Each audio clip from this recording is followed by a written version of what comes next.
Good evening, everyone. As we begin this meeting, I will ask that all present silence their cell phones and other electronic devices and remind council that our procedure bylaw forbids the use of mobile devices during council meetings. I have a motion moved by Deputy Mayor Anderson, seconded by Councillor Butwell, that council approve the February 20th, 2024 council agenda as presented. Is there any discussion? All those in favor? Any opposed? The motion's carried.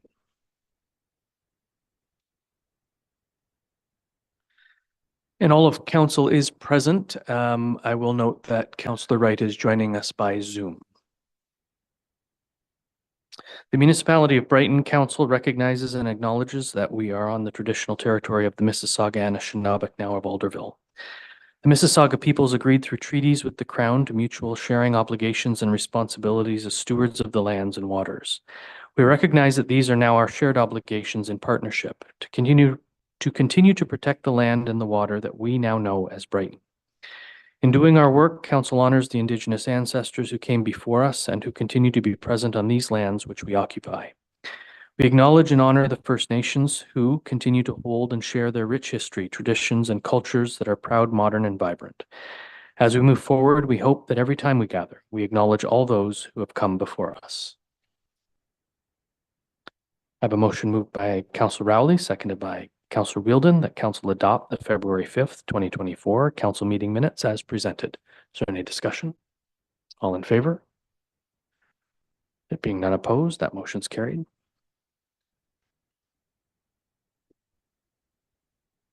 Members of council, do you have any, pardon me? I have a motion moved by Councillor Butwell, seconded by Acting Deputy Mayor Anderson, that council adopt the February 12th, 2024 council planning meeting minutes as presented. Is there any discussion? All those in favor?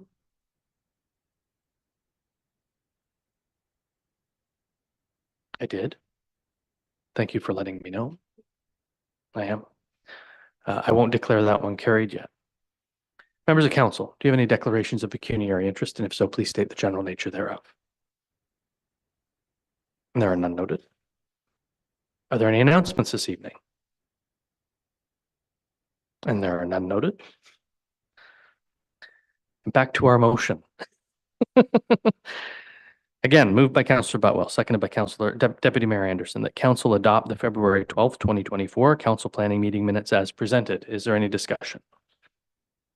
All those in favor? There being none opposed, that motion's carried. Thank you, Councillor Rowley, for keeping me on track.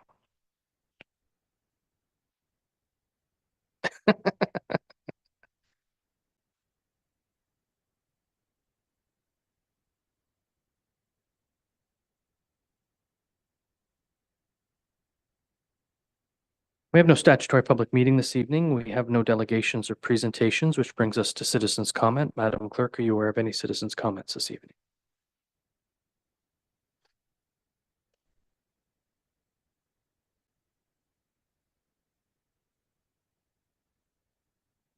Brings us to staff reports. The only staff report is with regard to council remuneration. CAO Castleman, we've read your report. Do you have anything to add or highlight, sir?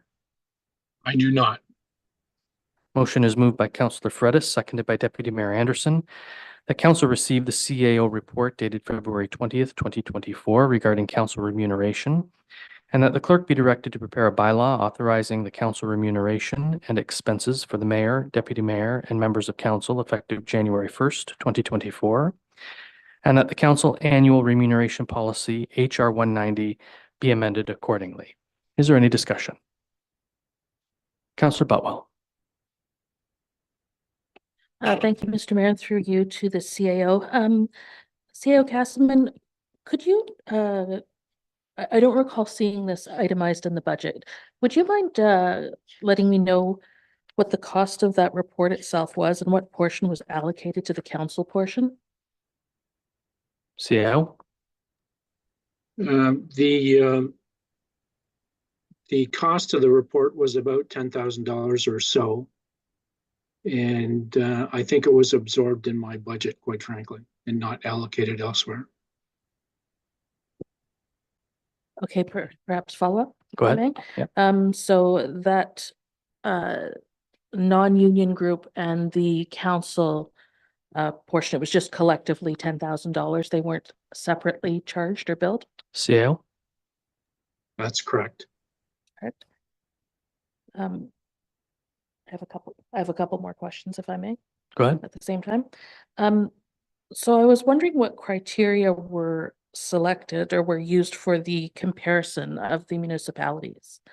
I did a basic overview and I can see that the majority, I think all but two, have 7 full council members. So deputy mayor, mayor, and 5 councillors, other than a few that seem to have councils of 5 total.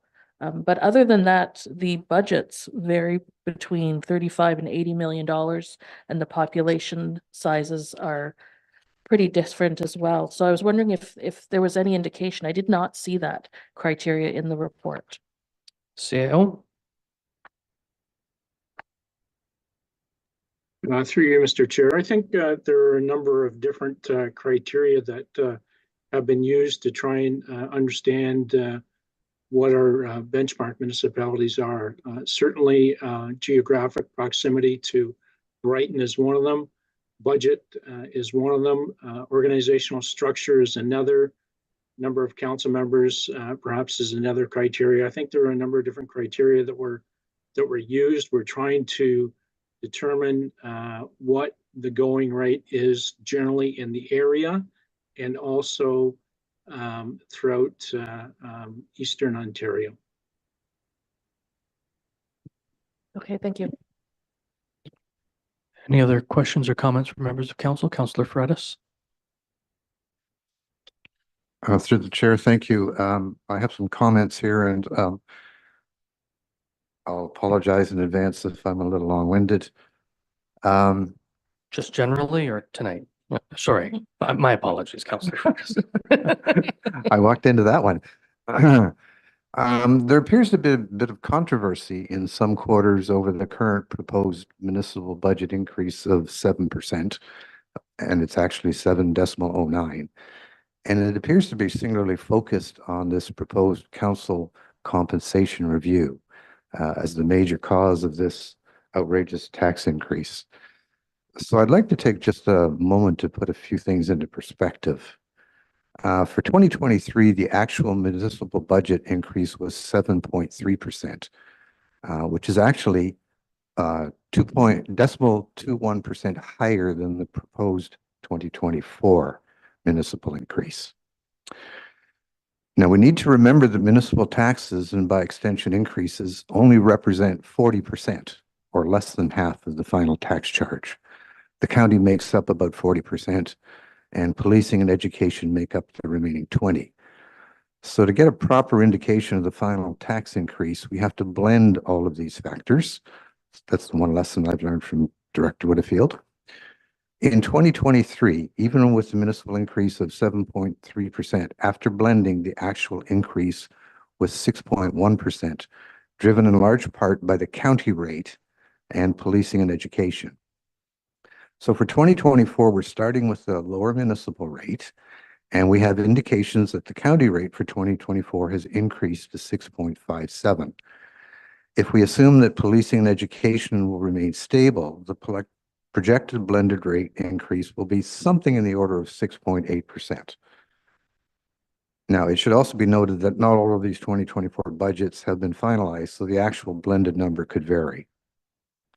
I'd also like to remind everybody that the county recently passed a 3-year budget, and the proposed rates for 2025 is 8.64%, and for 2026 is 8.86%.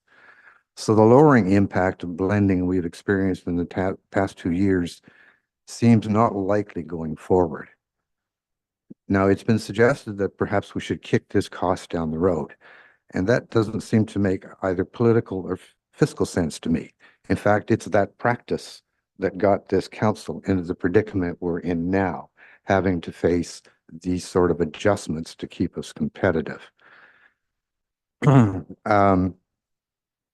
The other issue that appears to be driving the backlash is, quite frankly, a misrepresentation of the facts. The published commentary has referred to double-digit increases of 27, 13, and 2.5%, and indicates an annual $60,000 cost, and then calculates 0.5 or 0.5% tax increase attributable to this compensation adjustment. So let me just deal with the actual facts for a moment, if I may. First, the combined council compensation is only $31,163, nowhere near $60,000. And that only represents a 0.26% increase to municipal taxes. Again, half of what has been published recently on social media. I would also point out that when you look at the municipal 2024 tax increase, it is down the 0.21% from 2023, even with the council compensation increase included.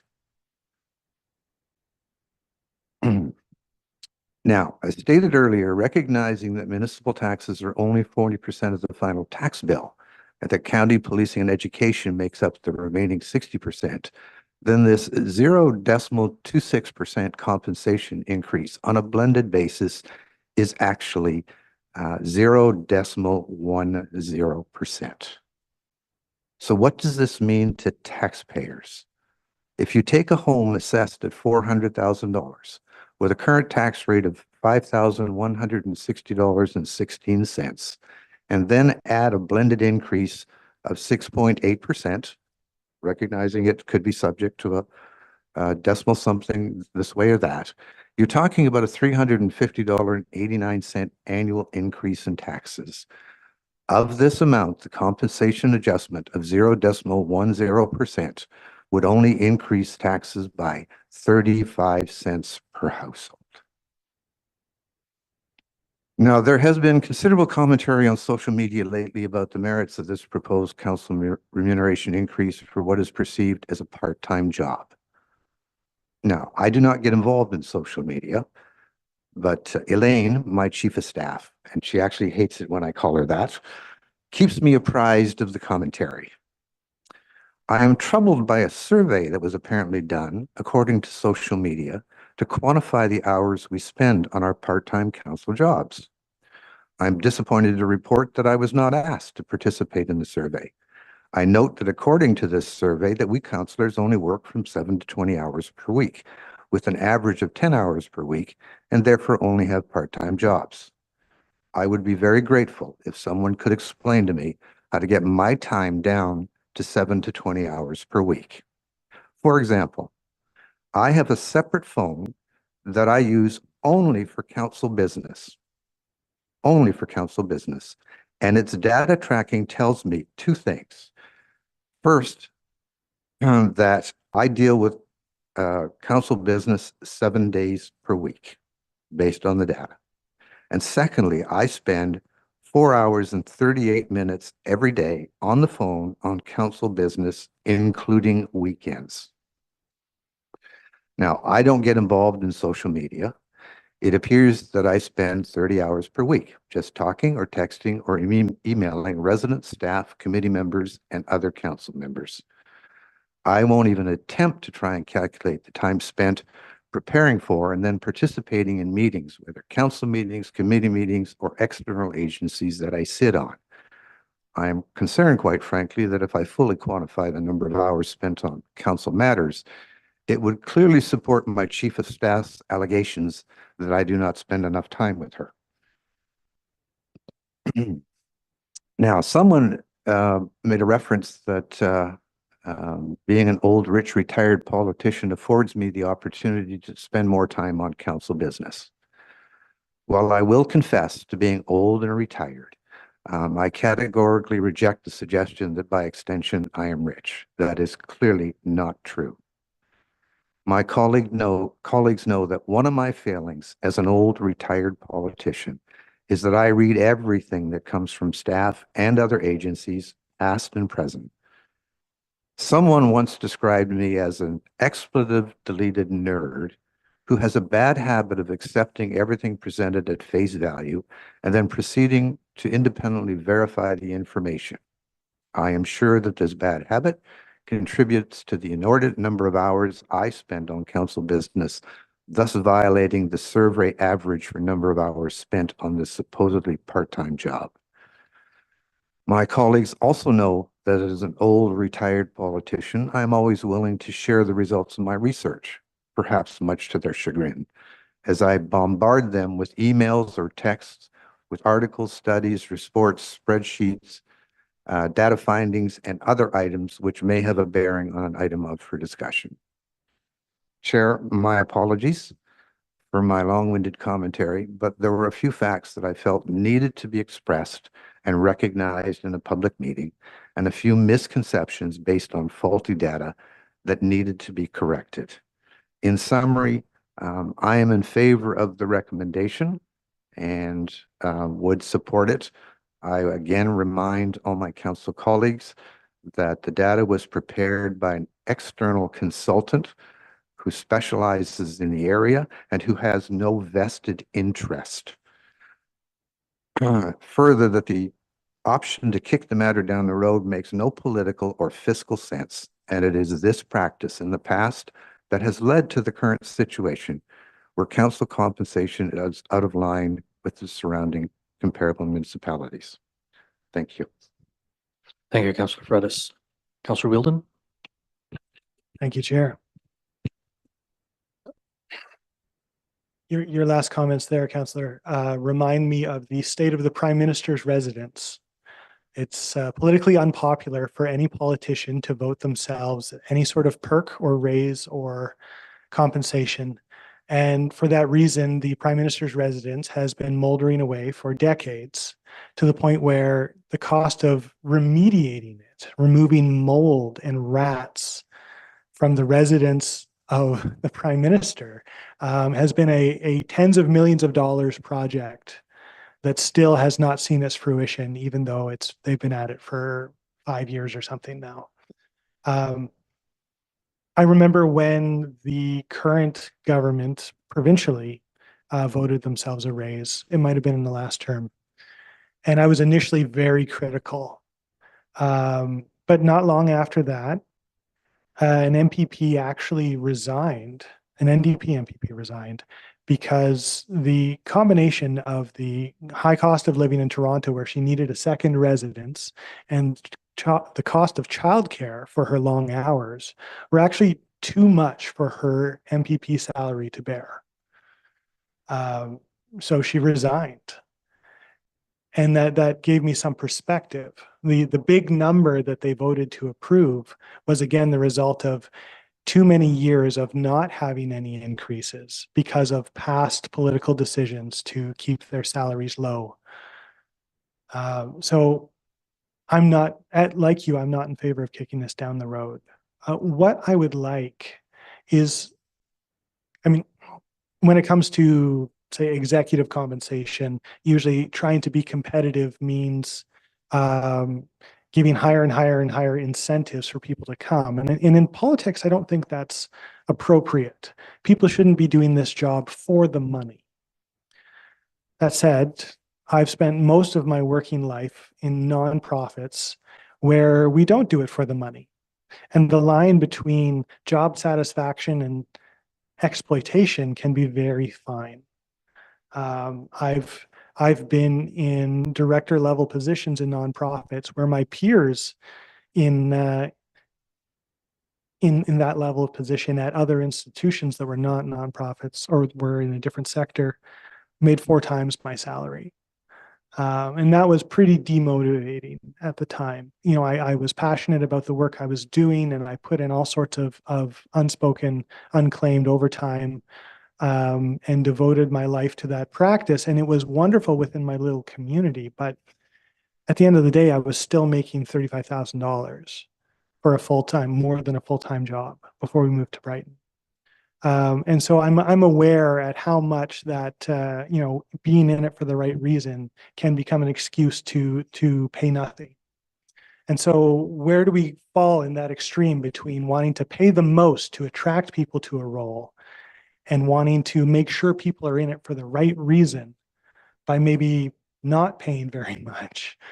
And how do we quantify what it's worth? Because I also was not contacted for the survey. I counted up how many hours I spend in a given week, and I estimate it between 24 and 33 hours a week. And I know that I do things that are not strictly part of the role. I'm taking courses. I'm, started a task force. I'm doing a lot of things that I could probably get by just reading the first page of council reports and reading the recommendation. Our staff are very good about having a good executive summary to give us the gist. But like you, I try to make sure that I really deeply understand the things that I'm doing. And that comes with an opportunity cost for me.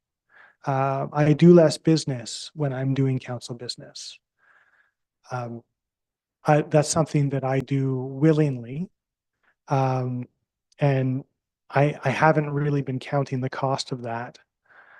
But I know that for a lot of people, there are a lot of really good people in Brighton that I would love to see around this table who would never consider running for office because there are a lot of drawbacks.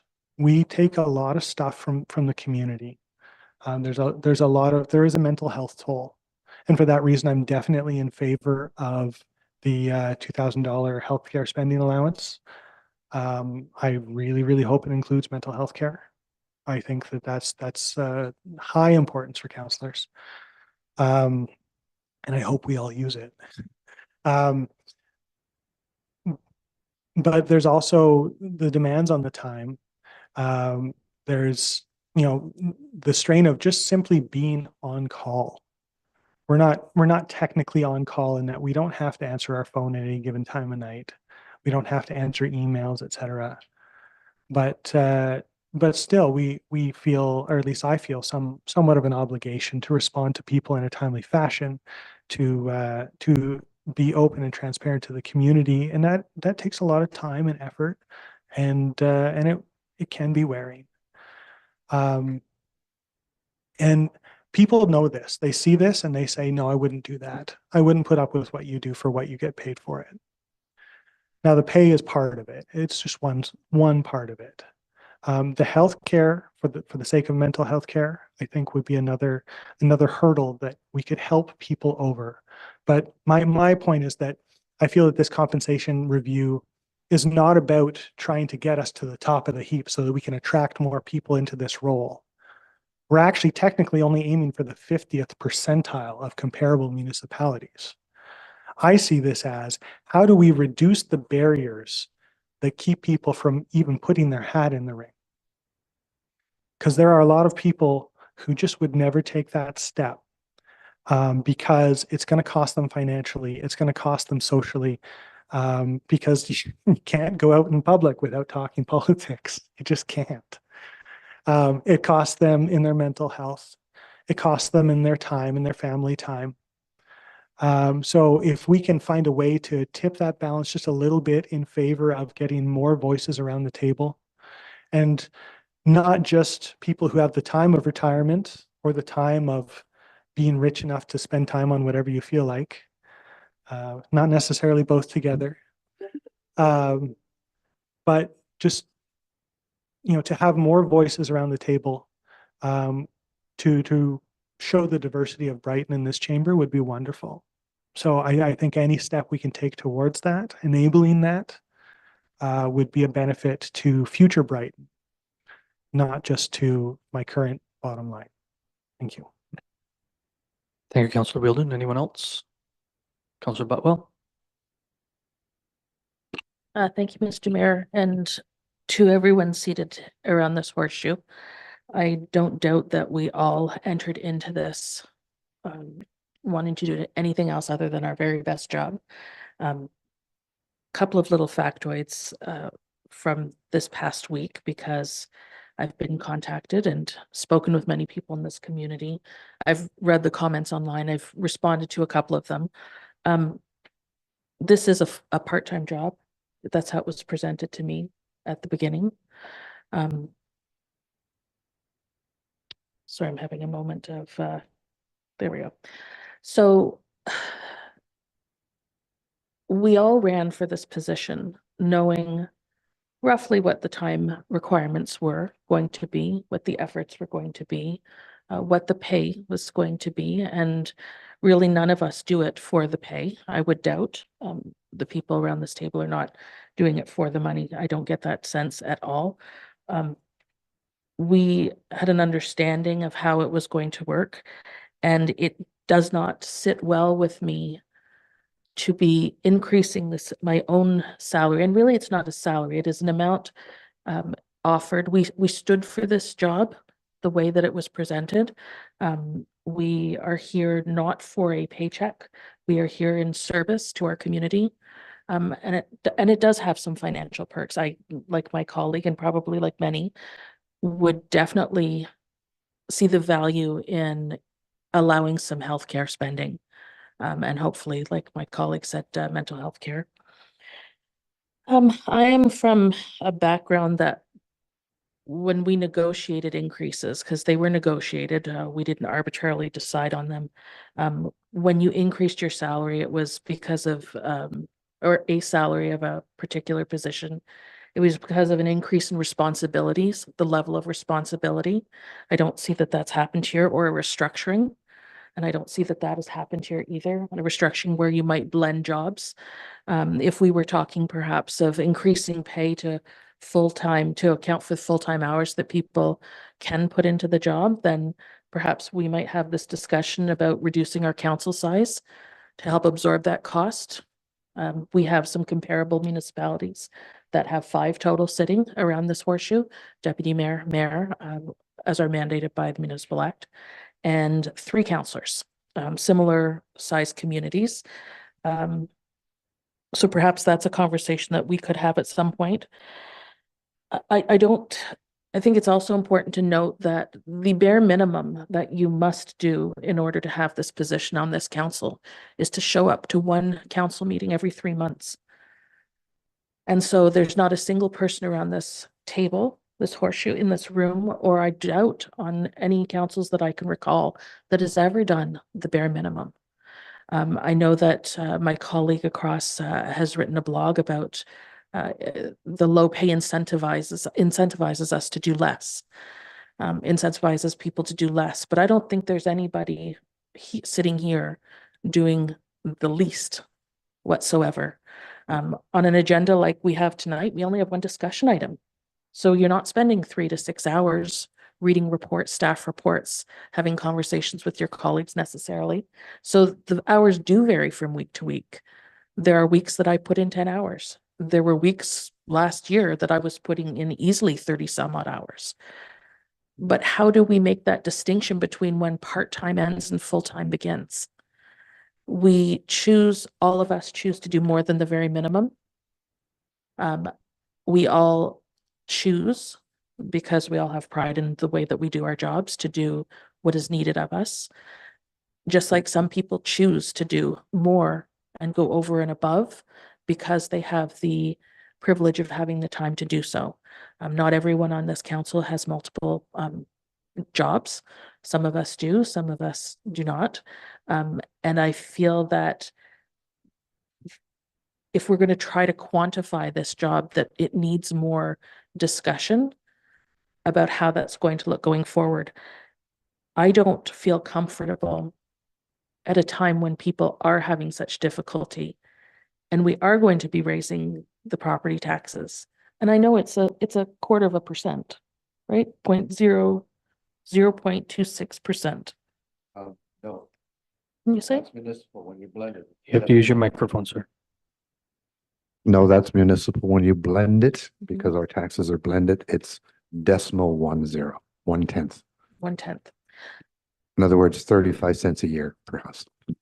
So how did we get from $8 a month that I saw your mayor, the mayor reference, to 35 cents? My $8 a month was based on not the non-blended rate. Non-blended. And I would trust that my colleague to my right has done his utmost to figure out the math. It's the first time I've heard it or seen it. Just to share with my colleague, I consulted Director Whitfield. I consulted Deputy Treasurer Puffer, and I reached out to a professor of mathematics here in Brighton to verify my arithmetic. So yes, I'm quite satisfied with the number. I'd be delighted to buy you a coffee and a donut one day and take you through the arithmetic if you like. I would love that. And just for the record, my arithmetic was a 30-second on the back of a scratch pad so that I could respond to what I thought was a ridiculous statement on social media. Okay. Not digging at your math, but the average average cost of a home in Brighton's not anywhere close to $400,000. Anywhere. You're closer if you That's double. true, but that is the measurement that's Yeah. taken and used in our budget documents. So Nope, it's that's a fine. fair That- note. I I would also understand it's just- clarify that that was the number that was used in a social media publication. It tends to be on the high end of Brighton. So if anything, it worsens the actual impact, doesn't lighten it, it worsens it. If I were to take a more realistic market assessment average value of Brighton of 370,000, I suspect that that 35 cents will come down to like 29 or 30 based on the assessed value. Keeping So- in mind assessments were frozen in 2016 levels. Right. So, all of this to say, I do support the proper pay of the people who put their names forward to represent those in the community. I would very much like to see a wider field of people running next time that do reflect the Brighton that has come before and the one that is coming right ahead of us. And if the compensation piece is a hurdle for people, then I would like to see that addressed. I myself, and I appreciate the wording of pushing it down the pipe. But I see it as we agreed to do this job at this rate of pay for this period of time. And that is the commitment that I made to this community. And I would be all supportive of saying taking effect on day one of the next council. That bothers me not. But I just can't do it for this time. Thank you. Thank you. Councillor Wright. I apologize if I'm a bit spotty here. I keep getting an internet is unstable notice. In looking through everything today, I was a little bit concerned about some of the comparators because some of them seem to be completely off the charts in comparison to Brighton. I looked up a Port Hope remuneration. I apologize for my bird screeching in the background too. I looked up a Port Hope remuneration report that was done back in 2021, and they had listed way better market comparators, and not just the population, because I think we were only shown population in our reports, if I recall correctly, but it also included operating budgets and the members of council around it. And even though we've used Port Hope as a comparator, they didn't use us as a comparator back in 21, 22. And I don't think the numbers will have jumped that much. So I find it kind of curious because the same company did the remuneration review based on the way the report looks. It's exactly how I remember ours looking. So I'm a little bit concerned about that. I agree with a lot with what Councillor Butwell has said. I'm uncomfortable as well. Being a business down on Main Street, I'm hearing how hard it is for businesses right now. I'm cognizant. I am on social media, fortunately or unfortunately, and I am seeing the concerns that are coming forward, the difficulties that people are having. While I agree that it's important that we are paid properly and accordingly, I'm not sure that this is the time to do it. I would like to ask the question, I know our last remuneration bylaw came out in 2018, so it looks like it came out prior to your first term, Mr. Mayor, if I'm getting that correctly. So it would have been approved by Mayor Wallace and his council at the time for the next council coming in. Was a remuneration report ever done during your first term of council, Mr. Mayor, that you can recall? And was it approved, or did it not happen at all? So my first term of council was 2003 to 2006. I'm assuming you meant my first term as mayor? Yes. No, we did not do a council remuneration study in the last term of council. So the last council remuneration study was done at the end of 2017. my last term while I was a councillor, 2014 to 2018, and done for the next council. Right. Okay. Is there a reason why it wasn't addressed during that time, or it just didn't come up? I think the intent was to include it as part of an overall remuneration study, and there was no remuneration study done as we approached the end of the last term of council. So Okay. this was the first opportunity to include it without it costing extra money. Right. Okay. So it looks like it's something that is typically done in the third year of a council term, with the idea that it comes into play for the next council. Would that not be appropriate to do here? That's entirely up to this council. Yeah. That would be my hope, would be to push it off for the next council. But I do support the health benefit that was discussed in that last bylaw that we looked at in the last council meeting. Those are my thoughts.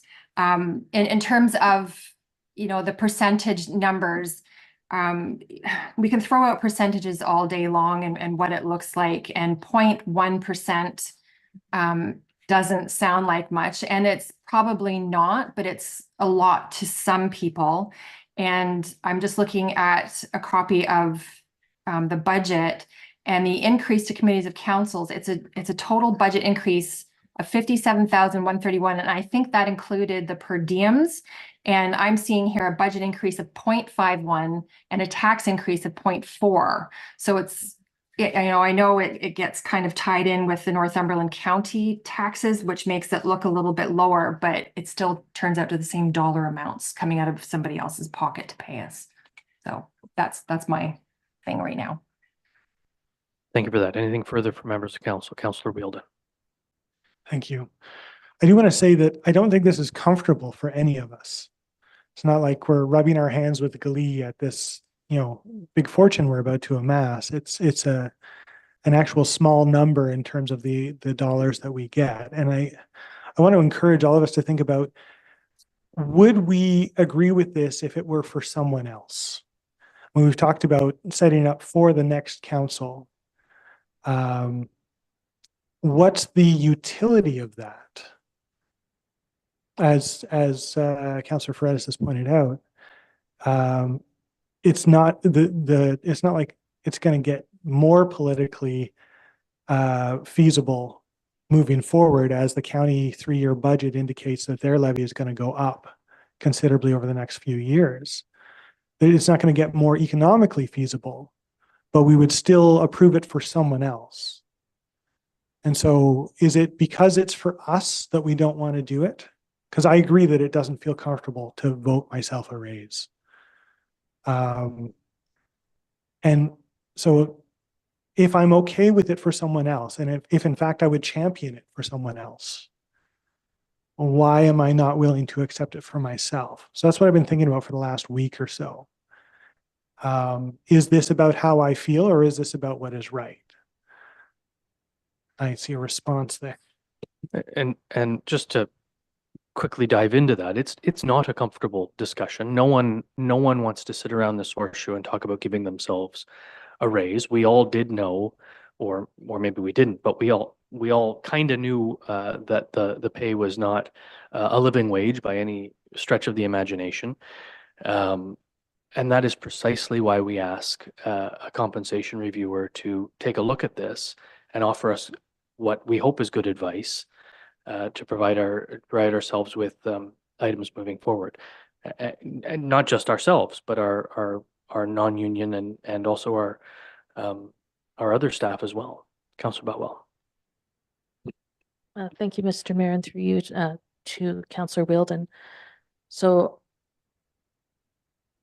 I also would look at somebody else who perhaps their rate of pay needed increasing, and there was an argument that the current market rates and all that stuff. I can agree with that. I had formerly been a part of collective bargaining. I worked on the side of the bargaining unit at that time. Had the bargaining unit come to us with a 20-some-odd% increase, I could tell you that we would not be entertaining it, whether we thought they deserved it or not. So we must continuously reevaluate and say, yes, perhaps we deserve it for the amount of work that we do, but we have to temper that with what is the responsible thing to do for the municipality. We likely do, and I know that there's negotiations going on right now in the bargaining unit. I'm not part of it. I know nothing about them, but I'm sure they're asking for an exorbitant number and they feel justified in doing so. But are we going to turn around and approve that? Likely not. Because fiscally, it may not make sense for this community to do so. So just more food for the next week of thought. Councillor Wheedldon. That's fair. But we did approve the non-union increase that came from the exact same report that we're looking at today. Because those numbers fell within the 50th percentile. Yeah. Just like these numbers do. Councillor Faretis. Councillor Wheedldon, I agree. It's not a pleasant position to be in, voting yourself an increase. But I would suggest a couple of things. I'm just looking up here. It says this is poverty level income in Canada. According to the report, the low income threshold is $25,252.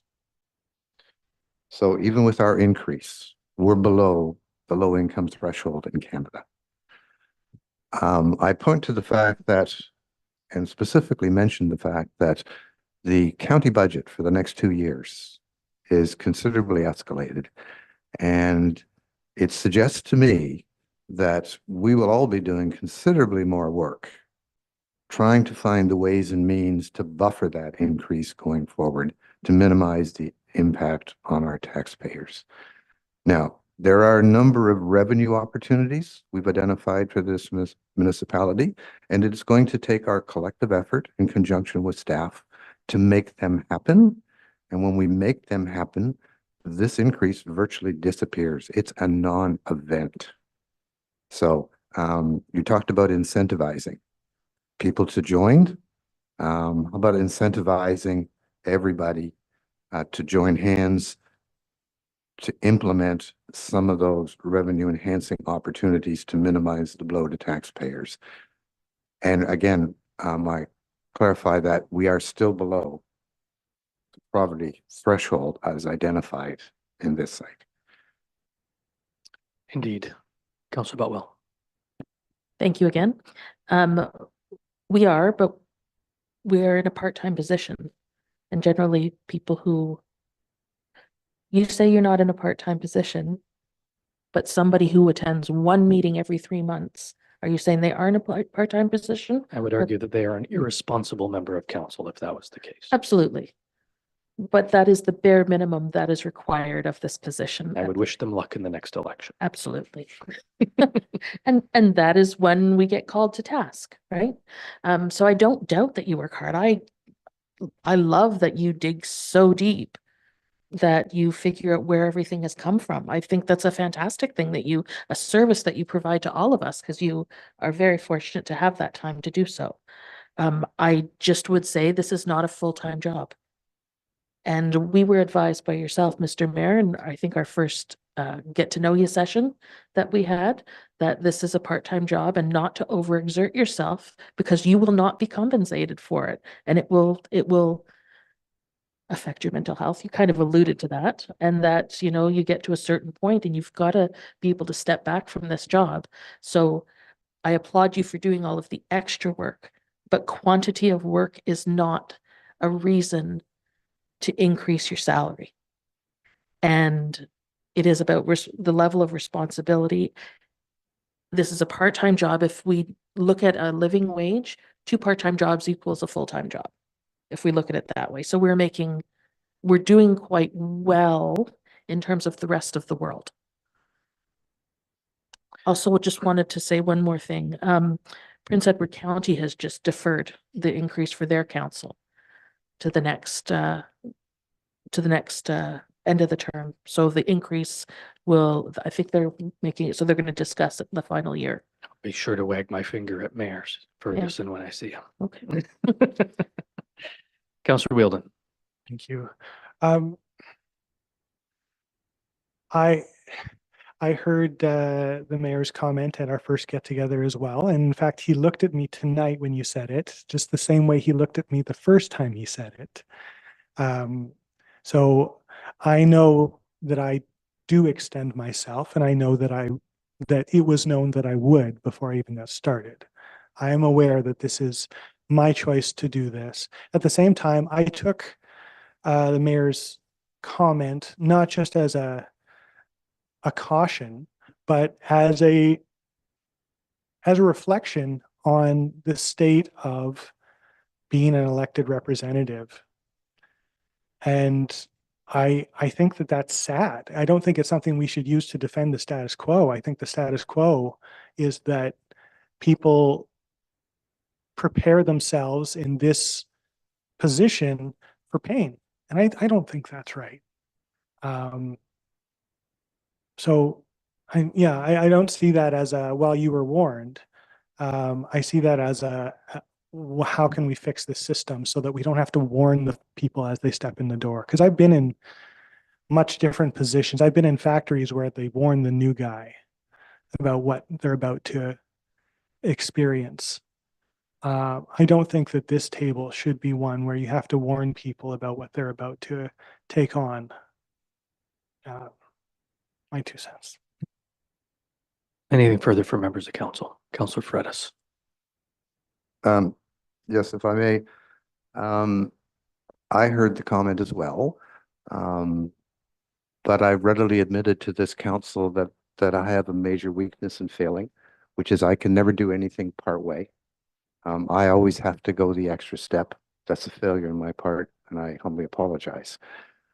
But I do put in a fair number of hours, not just in research. For example, to cut my lawn, a job that should take me 45 or 50 minutes on a Sunday afternoon invariably takes me 3.5 to 4 hours, because every dog walker and pedestrian that walks by has to stop and tell me a gripe about something. Nobody told me about that when I ran, and I take my oath very seriously. I'm their representative, and I will sit there patiently as long as it takes and listen to what they have to say, and then I will take up their cause. That's what they pay us to do. None of them, and I've talked to a number of them recently, have any issue with this increase. Absolutely none, because they know full well what I go up against. In fact, on my first Christmas as a councillor, I had someone show up at my door on Boxing Day at 9 o'clock in the morning because some trees were blown over in the storm by the Harbor Point pond and almost hit their house. And they were just freaking out. All I could do was put on my winter garb, grab my cell phone camera, go down and take a picture of the 6 trees. And I thought, well, there's not much I can do because the office is closed for the week. And I sent out an email. And to my surprise, Director Whiteman called me back within the hour, and that afternoon had a crew there to fix it. The very next morning at 9 o'clock, the neighbor was back again thanking me, saying, don't thank me. I didn't do the job. All I did was take some pictures and send an email. It was Public Works that did it. So we're on call 24/7, whether you like it or not. And I don't think a slight adjustment to a level just a little below the poverty line is an outrageous ask. There are nobody in my neighborhood that would object to it. I'm sorry. Yeah, thank you for that. And I know you had your hand up, Councillor Wright, and I'll swing over to you. Once a month, um, she won't want me to say this, but once a month, Mrs. Ostrander asks me to go grocery shopping with her, and my shoulders slump, and I go, "Do I have to?" And she says, "People want to see the mayor in the grocery store. Come with me." And I do. What normally takes her an hour and a quarter, she knows what she's getting herself into, by the way. What normally takes her an hour and a quarter to do the 2 grocery stores in our municipality takes us over 3 hours, because up and down the aisles we go. And I'm not dressed like this usually. Sometimes I rarely have a hoodie on, but sometimes I do.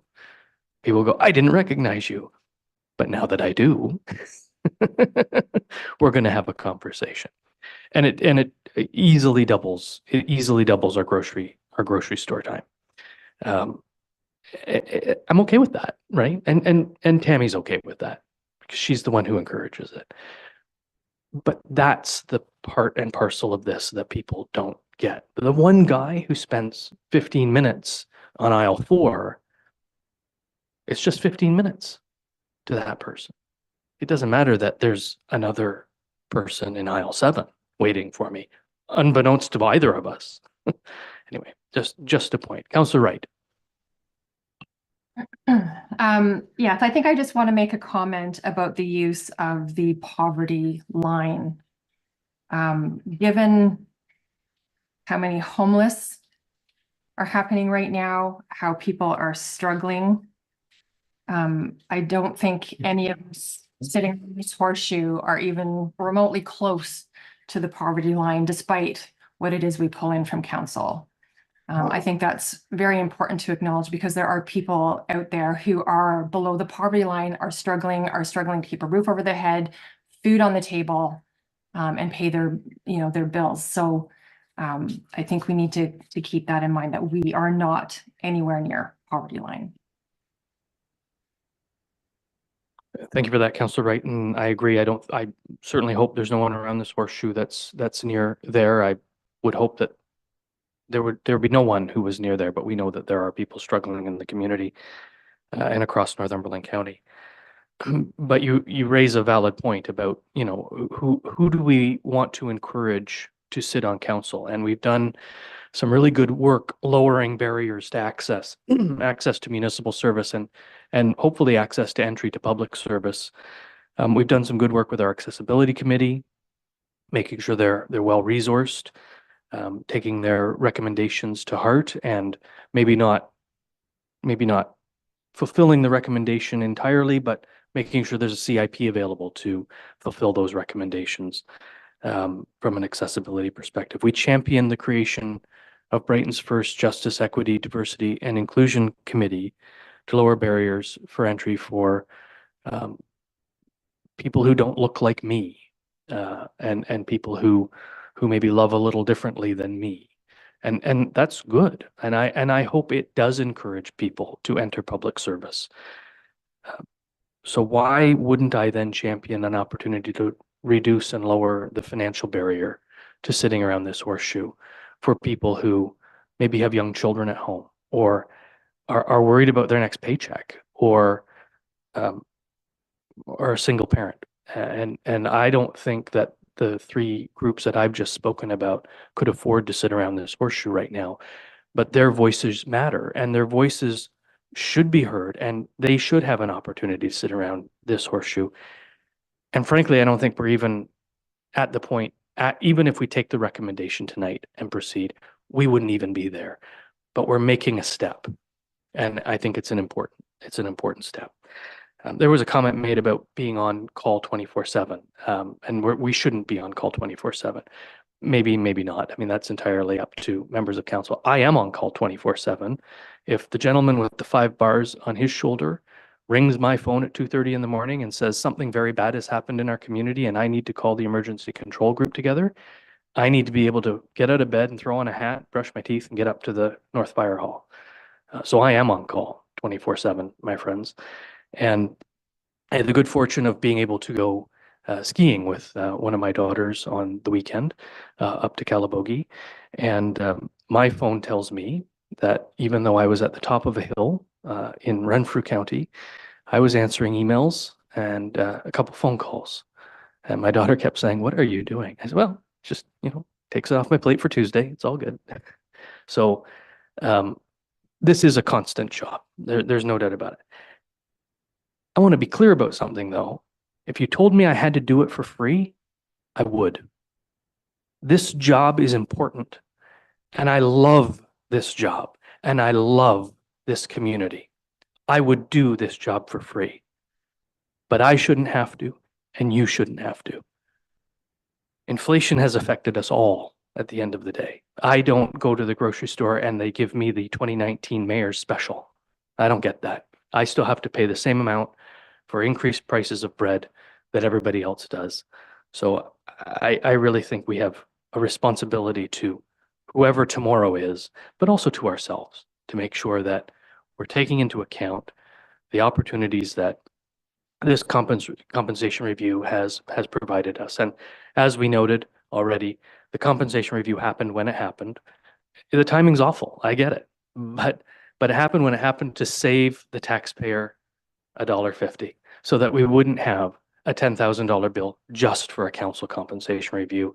We included it in all the others. And at the end of the day, I think the additional 31,000 and change that we will all share if we agree with this recommendation is well worth, for me, well worth it to continue to pay this council for the work you do. And I thank you for the work you do. You do a good job. I had another point, but I can't remember what it was. And I guess it doesn't matter. I'll call one more time for further comment. Ask for a recorded vote, please. You certainly may. Madam Clerk, Councillor Rowley has requested a recorded vote.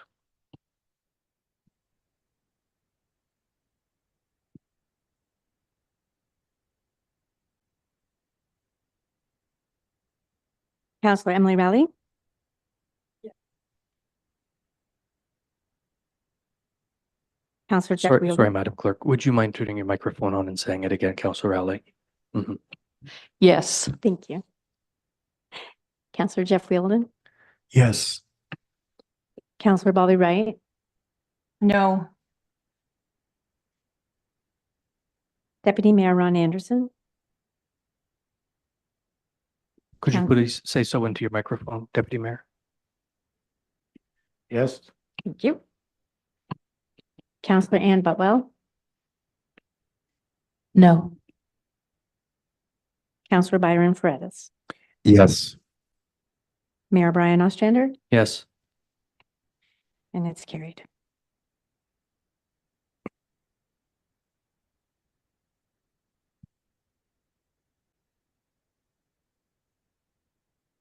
Thank you, everyone. Good discussion. We move on to notices of motion and motions. The first is a motion that came forward as a notice at the last meeting. It's moved by Councillor Wheedldon, seconded by Councillor Faretis. Whereas current provincial municipal fiscal arrangements are undermining Ontario's economic prosperity and quality of life, and whereas nearly a third of municipal spending in Ontario is for services in areas of provincial responsibility, and expenditures are outpacing provincial contributions by nearly $4 billion a year.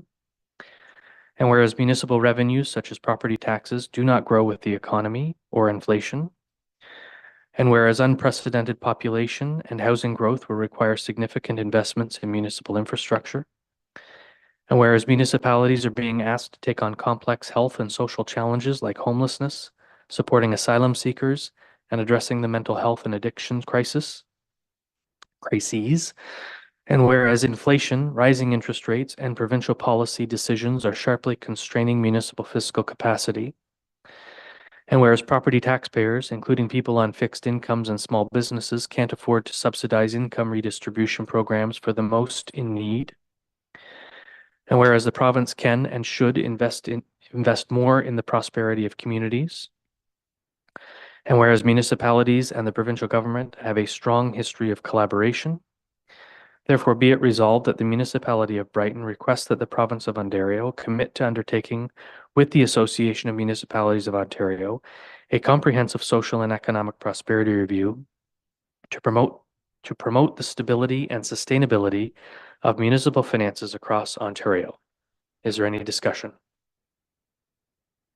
All those in favor? Yes, I expected maybe the mover and the seconder to make a comment. I would like to maybe make one comment. Go ahead. Is this a motion that we can share with other municipalities?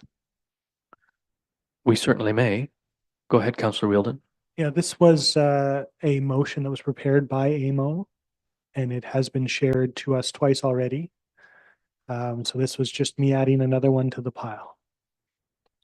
And it has been passed at the or will be considered maybe at the county level if it hasn't been passed already. And a similar motion was also brought at the Eastern Ontario Wardens Caucus and passed there as well. So lots of folks passing very similar motions and wanting this economic and prosperity review from AMO to be heard at the provincial level. Yeah. Anything further from members of council? All in favor? There being none opposed, that motion is carried.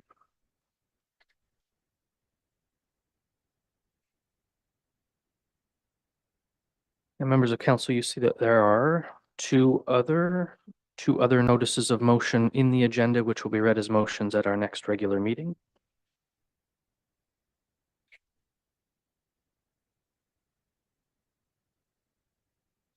We have nothing listed under unfinished business. There are no bylaws to present this evening, which brings us to reports, minutes of advisory committees of council and review teams. Accessibility Advisory, it's moved by Councillor Rowley, seconded by Councillor Wheedldon, that council received the November 10th, 2023 Accessibility Advisory Committee meeting minutes as presented. Is there any discussion? Those in favor? There being none opposed, that motion's carried.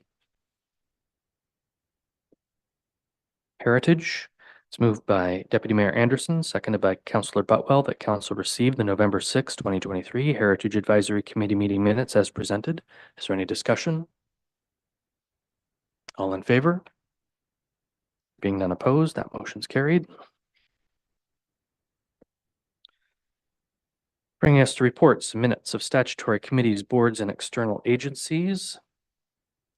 And I think the only item there, no, we have two. First is the Library Board. It's moved by Councillor Butwell, seconded by Councillor Faretis, that council received the Brighton Public Library Board November 29th, 2023 meeting minutes as presented. Is there any discussion? Those in favor? There being none opposed, that motion's carried.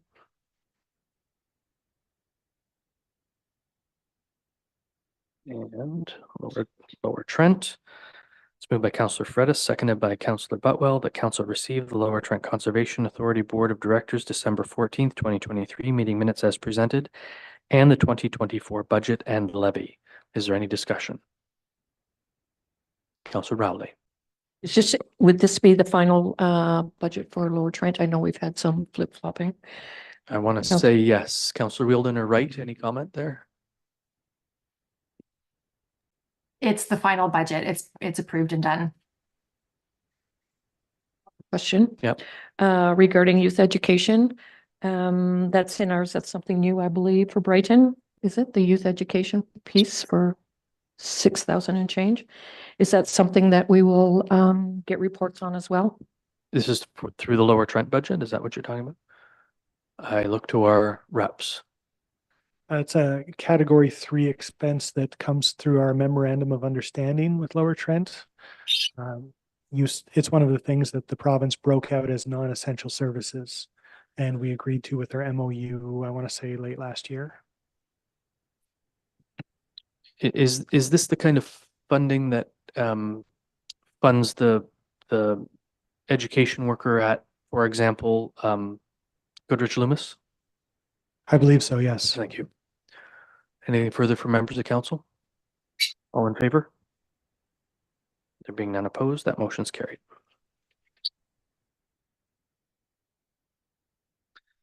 Brings us to correspondence, direction items, endorsements, communications, and petitions. The first comes from the town of Cobourg.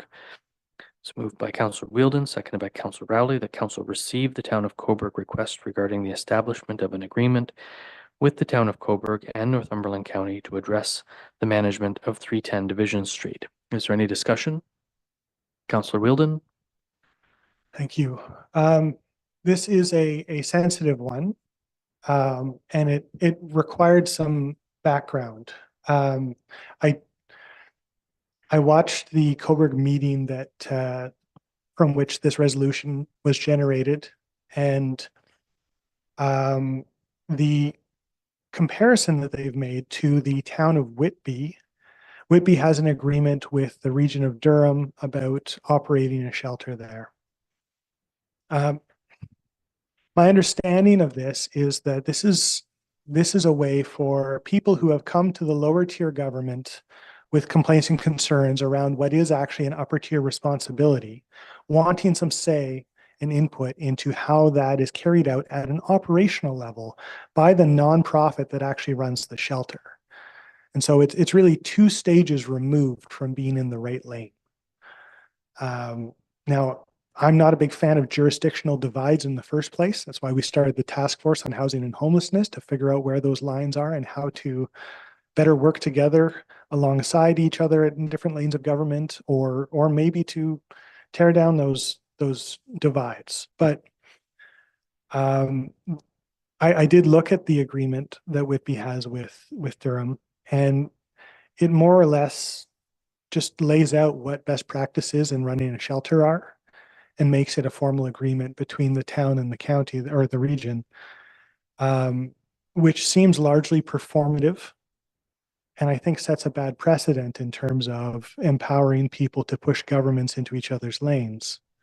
So as much as I am very sympathetic to the need for better communication about such things, and the fact that people just want to feel heard, there are a lot of people in Cobourg, in that neighborhood, who have been dealing with the side effects of homelessness for a long time. I used to serve on the board of Transition House. I know a lot of the people in that neighborhood who are concerned. I've been hearing their concerns for a long time. And I think there's a big need for better communication there, and a big need for people to feel more heard. I'm not sure that this is the way to go about it. The Cobourg resolution only asks us to support their ask to the county. And I'm aware that that puts you, Mr. Mayor, in the spotlight a little bit as the warden, but it's, or the hot seat, as it were, not spotlight. But I am concerned at the precedent that it sets. I'm concerned that it wasn't addressed towards the task force at all. And the other part of the resolution is that they also want to take another look at nuisance bylaws. I've been doing some studying of nuisance bylaws, particularly Barry's nuisance bylaw recently. And the bylaw itself is really, it doesn't mention homeless people or panhandling at all. And yet the signs that they put up on their street say no panhandling, $5,000 fine. So nuisance bylaws in the research I've done tend to be very obliquely aimed directly at homeless people. And so the idea of setting up some kind of regulation of people that is distinctly targeted at homeless people, if indirectly, and having it be based on fines, which is the way that bylaws are enforced for the most part, seems unhelpful to me. And so the whole motion rubs me the wrong way. As much as I want to support Cobourg in working with Transition House, and I really believe that the new shelter that's being proposed there that the county has purchased would be a drastic improvement. I don't think that giving lower tier say in how it's run through the upper tier, through the nonprofit, is in the lower tiers lane, and I don't think we should support that. Thank you. Anyone else? I'm going to speak to a couple of these things, but go ahead, Councillor Wright. I was going to field a couple questions, but Councillor Wheedldon, thank you. You pretty much answered what I was concerned about. this motion or resolution, sorry, kind of rubbed me the wrong way. And I sat and thought about how I would feel to be around the horseshoe in our council and trying to dictate how to run a shelter. I'm not a social worker. I would rather see the people who know what they're doing and the people that are responsible for paying for it be the ones that are taking the lead on this, and maintaining the dignity of the people who are using these places and not putting added stress on the people that are using these places in case they trip over, some sort of bylaw council generates. It rubs me the wrong way too, and I can't see supporting this. Thank you for that. Anyone else?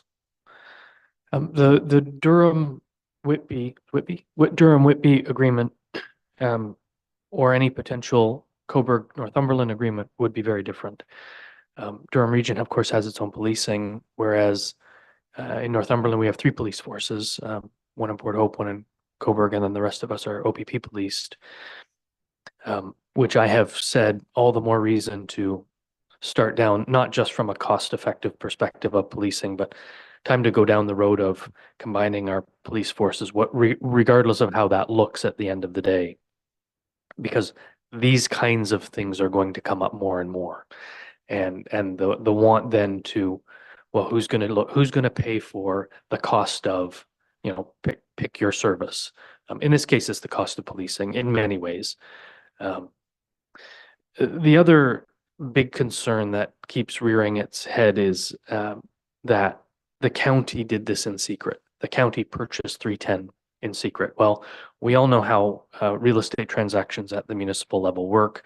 They are done in closed session so that the value of the land does not hyper escalate when people discover it's the deep-pocketed local government that wants the parcel of land. This was an opportunity. This 310 Division Street was an older retirement home that was vacant. There was nobody in it. It has rooms and common elements on each floor, which will allow for a much better sheltering opportunity for people dealing with homelessness than the current homeless shelter does, which is an old Victorian or Georgian home, and people are literally 3, 4, 5 in a room. This will also offer opportunities for county social services to be able to offer those social services where people are, and not try to get someone from the current shelter to an office somewhere north of Cobourg so that the service can be offered. I do see win-wins here for the county. I see win-wins for the town of Cobourg. I understand that they don't see them right now, and so we do have to communicate that significantly better than I think we have been from a county perspective. That said, the county has been doing their surveys. They do want to hear what people have to say so that we can roll out these services appropriately for the neighborhood and for the town of Cobourg and for the people of Northumberland and for the homeless who need these services. The other question I get asked all the time is, if this were happening in Brighton, you would be opposed to a shelter in Brighton. And my comment has been, if we had the homeless issues that Cobourg has in Brighton, I would welcome county resources to help solve those problems. And I'm sincere about that. And I know that my friends in Brighton would not be happy with what is happening.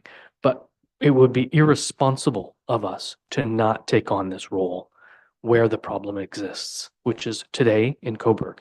If tomorrow it's in Port Hope or in Brighton or Campbellford, then we will need to take care of those issues where they are. Because the other option is to, do what our friends in Alberta did those many years ago and hand folks a bus ticket to somewhere else and make it somebody else's problem. And that's irresponsible, in my humble opinion. So I appreciate why the want is to receive this correspondence. Any further discussion? Councillor Wheedldon. I just wanted to add that the Durham agreement looks really good in terms of what they want. Like I said, it looks like a list of best practices. having previously chaired Transition House, it looks like a whole bunch of things we would love to have been funded for. So I do want to take this opportunity to add my voice of support to Coburg's desire for getting more from the county. I just don't think that it's necessarily right to do it in this way. And I am concerned that it does seem that Coburg's leverage in this regard is with zoning. It seems like that's the only thing that they could potentially do is change the zoning. And so I think that there are some people who are organizing around this idea of, well, we just won't let them have it. And there's a really, I hate to say it, but it's becoming an angry mob who is going to push for that. And so I understand why town council in Coburg would be considering this kind of agreement. I think that as a only partially detached observer, maybe it's our role to say that that's not quite right. So I do think you'll see some sort of agreement. I don't know that it will be quite echo the Durham Whitby agreement, but you will.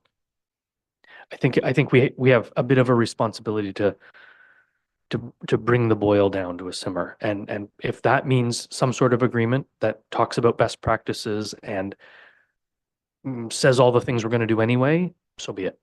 Then perfect.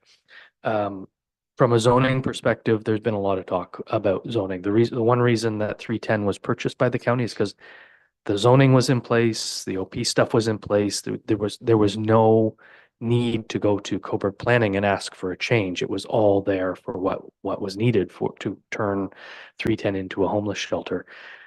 So if the town of Coburg then rezones it out from under the county, there's lots of discussion about, unfortunately, then taxpayers will be on the hook for an Ontario Land Tribunal appeal, which would be truly unfortunate and not really the best practices of partnering from one level of government to the other.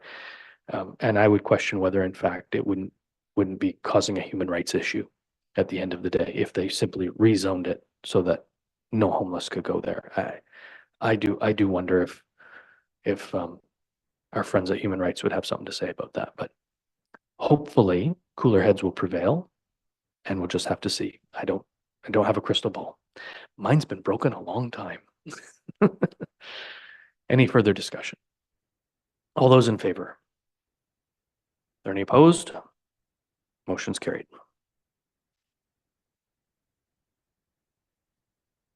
Next is the Trenton Memorial Hospital Foundation Gala sponsorship. It's moved by Councillor Rowley, seconded by Councillor Wheedldon, that council support the 2024 TMHF Gala sponsorship for bronze $1,500. Is there any discussion?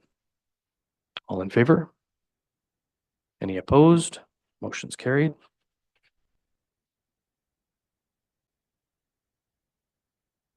Brings us to our Northumberland County updates, February 5th to the 16th. It's moved by Councillor Butwell, seconded by Deputy Mayor Anderson, that council received the Northumberland County updates February 5th to 16th, 2024 as information. Is there any discussion? Those in favor? There being none opposed, that motion's carried. We enter question period. Is there anyone in the gallery with a question on anything that appeared in tonight's agenda? And there's no one on Zoom that I can see.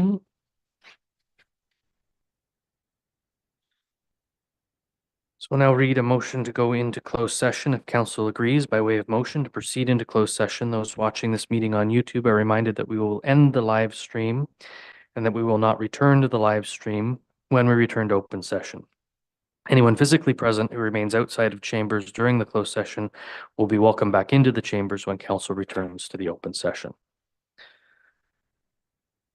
I have a motion moved by Councillor Rowley, seconded by Councillor Wheedldon, that council resolve itself into closed session February 20th, 2024 at 7:50 p.m. pursuant to the Ontario Municipal Act RSO 2001 as amended, subsection 239(2)(e), litigation or potential litigation, including matters before an administrative tribunals affecting the municipality or local board, OLT appeal update, and advice that is subject, and pardon me, F, advice that is subject to solicitor-client privilege, including communications necessary for that purpose, new build legal matter, And further, D, labor and employee negotiations CAO agreement. Is there any discussion? All those in favor? Are there any opposed? Motion's carried.